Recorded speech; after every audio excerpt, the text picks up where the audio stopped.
Hi, welcome back to another Terranscapes Building by the Book. Today we're going to be taking a look at model making, materials and methods by David Neat.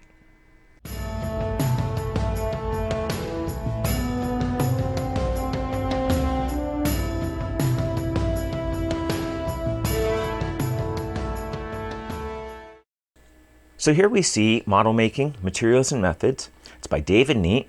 It was copyrighted 2008, features 176 pages, I believe. And real quick before we dive into it, if you take a look at the cover, he has this wide assortment of materials and armatures and pieces. It gives you the sense that we're going to be covering a lot of different kinds of work, and you get that sense from the table of contents as well. From constructing miniatures to casting methods to working with metals, right? That's a fairly unusual topic, modeling. So there's a wide variety of things that he's going to be addressing. And one of the things that makes this book a little bit unique is that it's focusing on realism for small objects, right? But it's targeted towards people who are working in, here we go. People who are working in a variety of industries that we normally don't think about, tapping into for our knowledge as terrain artists. Here we go. So you can see right here that he's focusing on conceptual ideas for set design. And that's one of the focuses of this book. It's really for set designers or directors and collaborators here, but people who need to see a miniature of the set to get an idea of how to block shots, for scenic workshops that are doing mock-ups for larger pieces they might be doing, say, for the theater, and also gearing it towards actors and thinking about how can we use these miniature setups to help actors prepare for their shots or their theater work and vice versa. So that's a little bit of an unusual focus for a book, and you might be turned off by that, thinking what kind of application does it have for terrain work. But you'll see that there's quite a bit actually that we can learn from this book, and I found it to be incredibly unique and a real asset in the library. I'll talk more about that at the end of the video, of course. So here what we can see in terms of looking at the quality of techniques and the kinds of techniques he's focusing on, it's anything from constructing cardstock chairs and tables to use as part of the set layout.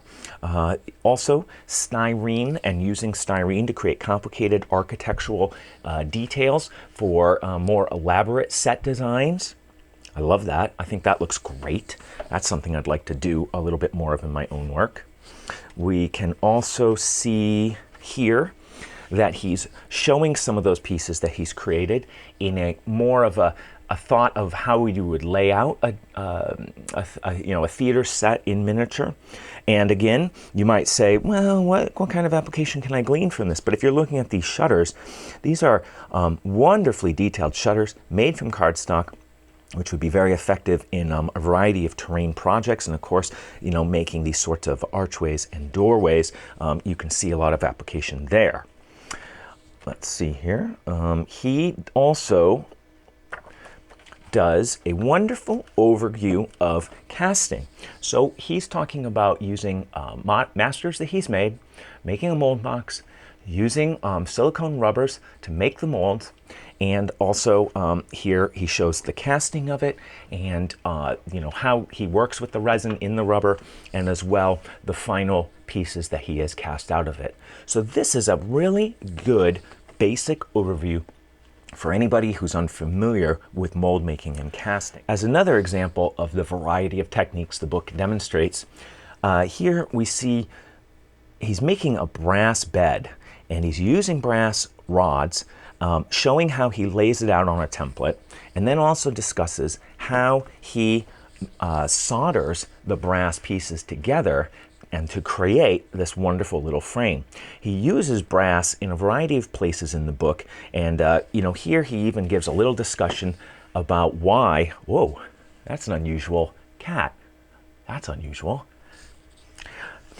Why he chooses metal versus plastic, some of the benefits, So he's focusing on a conceptual idea that's related to this material, and that again is something that's a little bit unusual in other books that I've read. Now, for the variety of materials that he covers in the book and techniques, right, we've already seen a wide assortment of materials and techniques, but here, and this sort of relates to that quality and variety that's sort of blended here in my discussion at the moment.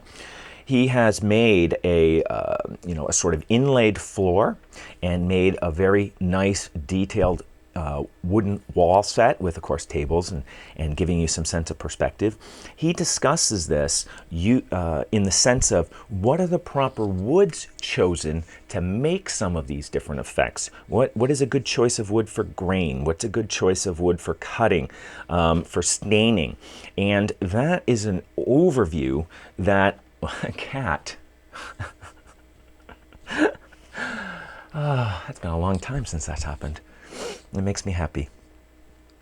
How do different types of wood stain? What's the advantages of that? How can we use that to create an enhanced effect in the pieces that we're making?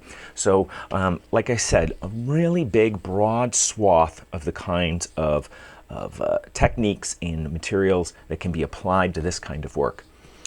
Now, for clarity, there is a deficit here because the focus is not necessarily on the step-by-step. And we can see that in this piece here. And if we take a look at some of the steps that he's outlining, we can see, here he is talking about, what wood is softer or more brittle, what are the best, okay, all right, cat, okay. Where can you get some of these types of woods? What is let me think here. I'm trying to read it myself and remind myself here how they break. Okay, so he's giving you a really good sense of why you choose certain woods and which aspects you'd use it for, but he does not follow you, guide you step by step through the actual layout of something like that floor. So in terms of clarity of examples, it's quite weak.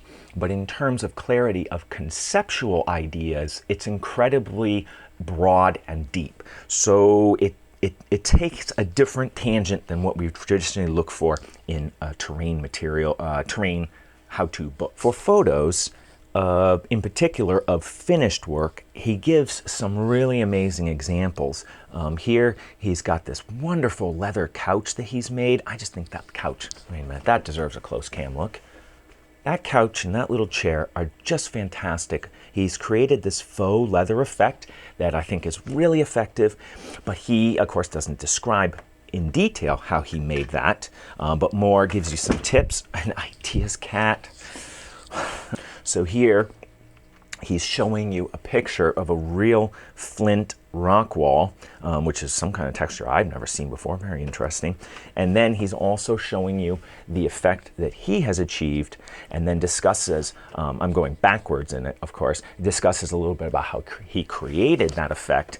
And he does give you a little step by step, all right, but it's not super detailed.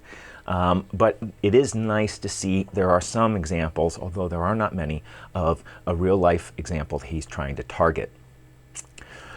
Before we leave the book, I do want to point out that the book has a couple inspirational photos, and really this is part of the book in a broader sense. Here he's included a photo of just an amazing, absolutely I think amazing piece that was designed by David Lazenby, and that's noteworthy because he's including artwork from other artists in the book, right? And he's saying, look what can be achieved with dedication and some of the techniques in this book, and encouraging you, in essence, he doesn't say that explicitly, but encouraging you to explore and to improve upon, through your own exploration, the ideas and techniques that are explained in here. It's an interestingly overview styled book that gives you a fair number of specifics, but not a step-by-step.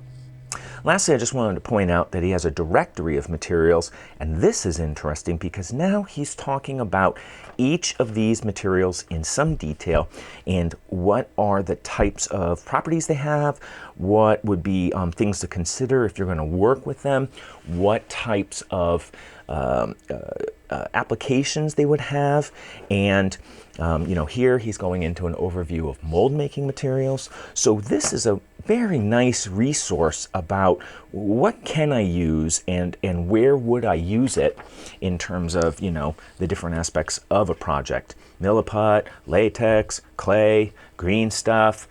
He taps into almost all of the materials that you might envision that are typical envisions, including even tea leaves and poppy seeds, right? I mean, it's look at how comprehensive that is. So many materials. I could go on and on about this book because there's such variety. It's an inspirational bonanza. And I'll leave it at that because I need to stop somewhere. So that gives you a closer look at Model Making Materials and Methods by David Neate. So having taken a look at model making, what are my final thoughts on it? Well, first, it's really geared toward more conceptual work with demonstrations of small work to make examples of the kinds of things you should focus on and some techniques. The techniques really are generalized, and the goal of the author really being to showcase a variety of materials and ways they can be used to create these different kinds of effects for the target audience, which is really theater, movie, architectural type students. I think students really, because this isn't really geared towards, WIDA, but that means that it's not technically a terrain book. So I'm going to grade it as a terrain book, even though that's not fair to the book, but it is consistent with my building by the book system at the moment. So I want you to take that in mind, and I'll talk about it again after I grade it. So let's do the grades real quick. So for quality, I'm going to give it a B, and that is because the techniques that are shown are good, but of course a lot of the pieces aren't finished, and not all of the techniques sort of carry you through to show you what the technique is necessarily. So I'm going to give it a B. For variety of techniques and materials, it's self-evident. That's an easy A to give to this book. For clarity of descriptions of how to create these different things, effects, pieces, I'm going to give it a D. Again, that's not the goal of the book, but if we're going to view it as, will it help you achieve these results, you're going to have to do a little reverse engineering on some of these. So I'm going to give it a D. For the photos, showing the process, showing the end result, I'm going to give it a D because they're not showing you, Mr. Neate is not showing you a complete finished, like, okay, here's my entire theater mock-up, here's the stage and all the props and all the pieces, and here's little actor figures placed in there for scale and all of that. There are a couple that come close to that, but not really enough to give you a sense of what he's doing in a finished sense, and of course not really showing you a lot of the steps that are involved as well.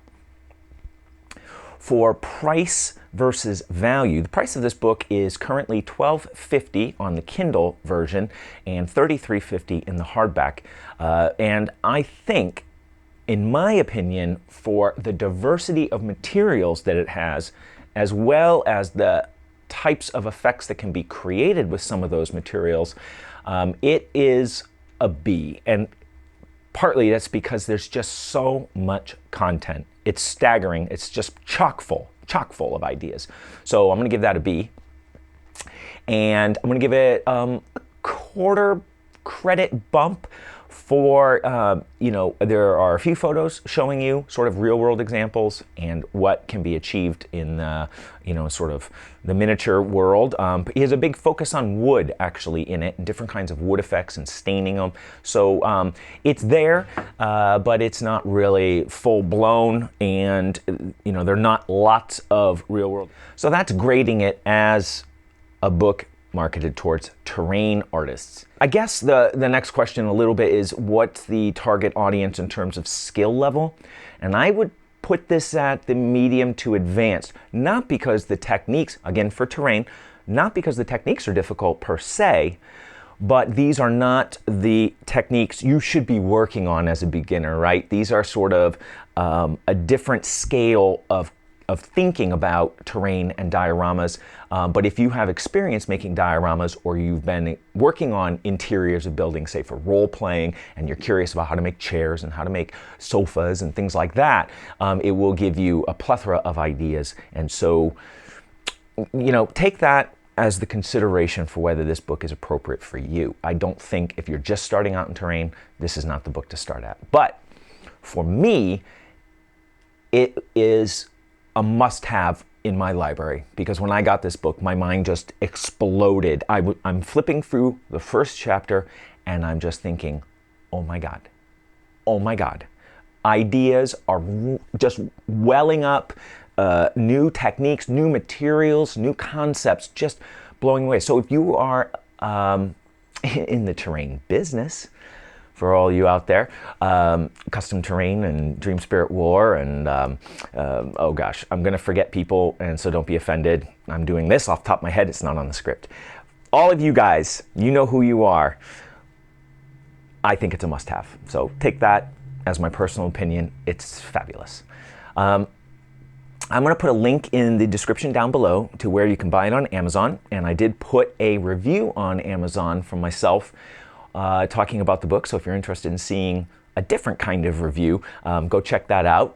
And if you are interested in these things, maybe you don't want to make the investment in the book, you should go to David Neat's webpage, and I'll put a link down there. And it's really like an expanded appendix for the book, to be honest. There are some overlaps where he shows some of the content of the book there, but also expands on techniques, new ideas, discussions with people who are visiting the site. I think he has, I don't know if it's a forum, but there's a place where people are commenting and he's responding to them. It's a fantastic website, and I definitely think you should go check it out. It's sort of like the way I recommend going to Hearst Arts. If you're not into Hearst Arts blocks, you should go to his tips and tricks section, because there's a lot of information there that will help you no matter what you're doing for terrain. So if you haven't been to the Hearst Arts site, stop. Right now, stop. Don't even watch the rest of this video. Go there, because I've said it before. And if you haven't gone there, then you're still being negligent. Go read the tips and tricks. Go through that. Hearst Arts, very valuable. After you're done with that, then come back and check out the rest of this video and David Neat's website, because it's a very strong recommendation. So thank you once again for joining me. I do appreciate it, and welcome to all the new subscribers. I'm so excited to see people are still joining the channel. It means a lot to me, and it makes me feel like I'm offering some content that people are finding useful, which is a big reward. So thank you, and hopefully you'll continue to find something here of value, because you know I'll be back soon with another Terranscapes video.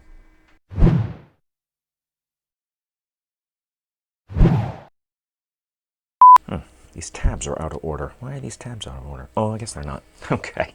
What wood is softer or more brittle? What are the best? Okay. All right. Cat. Okay. Okay. Not bad. I'll take it.